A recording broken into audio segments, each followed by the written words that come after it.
There's a comforting lie most people live by, that money once earned and stored is safe. That governments honor their promises, banks protect their clients, and paper backed by law is as solid as gold.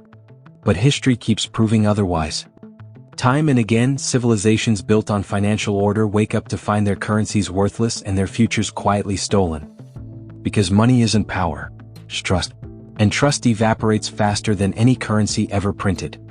Every empire declares its money eternal. Every regime believes its system unbreakable. But in the grand theater of history, the collapse of currency isn't an anomaly, it's the main act. From the Roman denarius to the French assignat, from Confederate greybacks to the Lebanese pound, the pattern repeats with eerie precision. People go to sleep believing in numbers on a page, and awaken to find those numbers mean nothing. Collapse is not rare. Collapse is the rhythm of finance itself. The real question is never if it happens, but when and whether you'll see it coming before everyone else. The illusion of permanence is the most seductive financial fantasy of all. We look at our digital balances and printed notes as if they were carved from marble.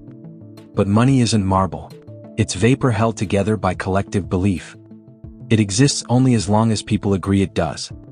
The moment faith cracks, the entire structure falls, and centuries of wealth can vanish in an instant. That's why the past is not just a record of failure, it's a manual for survival. Each collapse leaves behind its fingerprints, warnings, patterns, and lessons written in the ashes. And those who study them are the ones who endure. The people who thrive in chaos aren't the ones who trusted most, they're the ones who questioned earliest. Consider the Byzantine Empire. It's remembered as the eastern survivor of Rome, the empire that endured for 1,000 years while the West fell to ruin. At the heart of its financial might was a single creation, the gold solidus. For centuries, it was the most trusted coin in the known world, accepted in marketplaces from Venice to Alexandria, and from Persia to the Silk Road. Merchants carried it across continents, confident that it would always hold its value. It was in every sense the medieval world's reserve currency, a golden promise stamped with imperial power. But like all promises, it began to erode. The emperors, burdened by wars and debts, began to thin the coin's purity, first in secret, then openly. At first no one noticed, but trust, once cracked, spreads like rot. Traders started testing coins, weighing them, doubting them. And in that moment, faith, the invisible foundation of the economy, shattered. The coin that had once symbolized stability became a relic of deceit. Trade faltered. Prices soared. The Byzantine economy, once invincible, wobbled under its own dishonesty. Those who survived weren't the loyal patriots who clung to imperial money. They were the skeptics, the merchants who quietly held gold bullion, silver bars, or land beyond the empire's reach. They understood an ancient truth: when governments manipulate value, value escapes their grasp. That's lesson number one: when money is diluted, wealth flees to what cannot be faked. But not every collapse is forged in politics. Some are born in plague and panic. In the mid-14th century, Europe was struck by the Black Death, the deadliest pandemic in recorded history. Between 1347 and 1351, the population of Europe was cut in half. Entire villages vanished. Trade routes fell silent. The streets of once proud cities filled with empty carts and fading echoes. Yet beneath this human tragedy, the economy transformed. Labor became rare and thus precious. Wages soared. Food, homes, and land became cheaper compared to the dwindling number of workers. Those who survived and possessed even modest means, silver coins, livestock, or land, found themselves in a new position of power. Families that had once struggled now owned the very fields they once tilled. The plague, horrifying as it was, rewrote the hierarchy of wealth. If that sounds familiar, it should. Because history never stops repeating, it just updates its costume. During the COVID-19 pandemic, the world witnessed a modern version of the same redistribution. Supply chains broke, governments printed oceans of money, and once again, liquidity became destiny. Those who had cash or assets bought more. Those who didn't fell further behind. In the United States, property prices exploded. Stocks rebounded faster than jobs. And just like after the Black Death, the rich grew richer not by conspiracy but by math. Crises reward those who prepare and crush those who can't. The lesson is timeless. In every upheaval, power transfers quietly from the unready to the prepared. From those who trust systems, to those who build cushions beneath them. Yet pandemics are only one teacher. Banking failures tell another tale, one even more familiar to the modern eye. In the 1340s, Florence wasn't just a city of art. It was Europe's financial nerve center. The Bardi and Peruzzi families ran vast banking empires that stretched across kingdoms. Kings owed them fortunes. Their letters of credit powered trade from London to Constantinople. They were, in their day, too big to fail. Until they did. Their biggest client, King Edward III of England, defaulted on enormous loans to fund his endless wars with France. When he stopped paying, the ripple was immediate. The banks collapsed. Merchants panicked. Depositors lost everything. The great city of Florence plunged into economic chaos. For ordinary citizens, the lesson was devastating and unforgettable. Size doesn't mean safety. Reputation doesn't guarantee repayment. Too big to fail has always been a comforting illusion, from Renaissance Florence to Lehman Brothers in 2008, to Lebanon's frozen banks in 2019. Institutions exist to make profit, not to protect the people who feed them. And when they fall, they don't cushion your landing, they land on top of you. The American Civil War carried that same truth into the modern era. While history remembers the gunfire and the politics, there was another war raging behind the front lines, a monetary war. Both the Union and the Confederacy discovered the same brutal reality. Wars demand money faster than taxes can supply it. The North printed greenbacks, paper currency backed not by gold, but by faith in the United States itself. For a while it worked. It fueled armies, paid wages, and kept the system alive. But as the presses kept running, prices climbed and confidence waned. In the South, the problem was even more extreme. The Confederacy printed graybacks in such obscene quantities that they turned into wallpaper, literally. Inflation exploded into hyperinflation. In a few short years, the money that once bought a horse could barely buy a loaf of bread. By the end of the war, both nations had learned the same hard truth. When money is printed faster than value is created, collapse is inevitable. By the end of the Civil War, the Confederate economy had dissolved into chaos. Inflation wasn't just high, it was biblical. Prices rose by thousands of %. Soldiers' paychecks turned to dust before they could even spend them. A month's salary couldn't buy a loaf of bread. Families hauled sacks of banknotes to the market, only to come home with a handful of grain. By 1865, Confederate money wasn't simply weak, it was a corpse. In that collapse, paper promises meant nothing.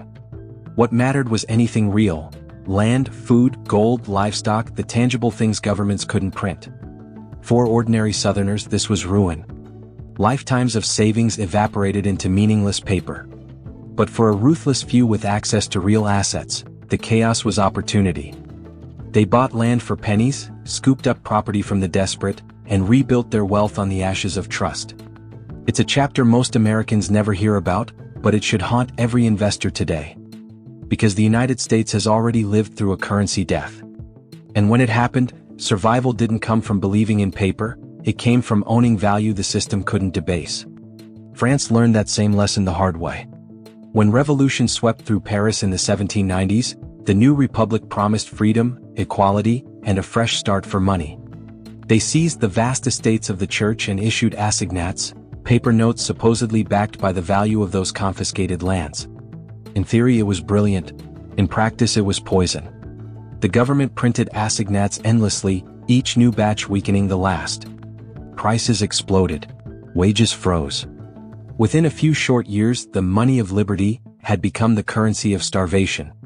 Farmers refused to sell food for paper, demanding silver or tangible goods instead. Bread riots returned to Paris.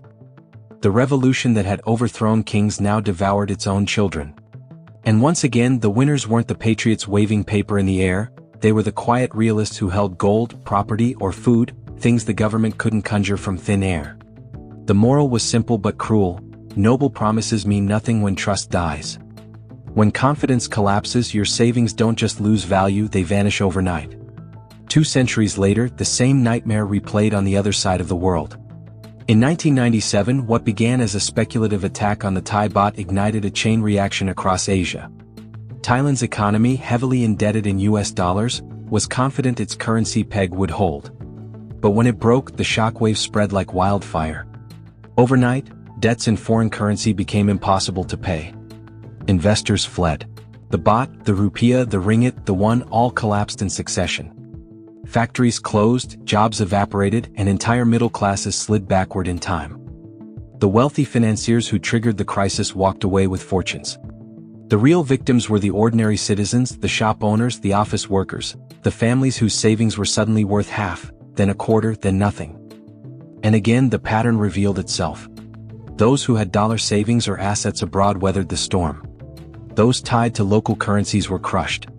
It wasn't just a regional crash, it was a massive transfer of wealth from the many who borrowed to the few who lent.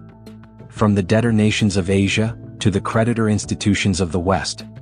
Debt in someone else's currency is the oldest financial trap there is. When the tide turns, it's never the creditor who drowns, it's the borrower. By now, the pattern should feel uncomfortably familiar. From the Byzantine gold solidus to Confederate greybacks, from the French assignat to the Thai baht, the story repeats in every century. Paper money collapses. Debt enslaves. Institutions fail. And those who endure are not the ones who trust but the ones who prepare. And here's the part that chills the spine: collapse isn't just ancient history. It's happening right now. Between 2019 and 2021, the people of Lebanon lived through a financial apocalypse that the rest of the world barely noticed. Without warning, the nation's banks simply locked their doors. Depositors woke up to find withdrawals frozen, accounts sealed, and the Lebanese pound collapsing into worthlessness. Within months, the currency had lost more than 90% of its value. Generations of savings turned into pocket change. People lined up outside banks begging for their own money, only to be told it was gone. And it wasn't just the poor who suffered. Middle-class families, doctors, engineers, retirees, all wiped out. The illusion of safety vanished overnight. The cruel truth emerged: the money in your account isn't a treasure chest. It's a loan you've given to a system that can decide in a crisis not to repay you. The only people who escaped were those who had moved assets abroad, held gold or real estate, or kept cash outside the banking network. Everyone else was trapped in a nightmare. If that sounds far-fetched to Western ears, it shouldn't.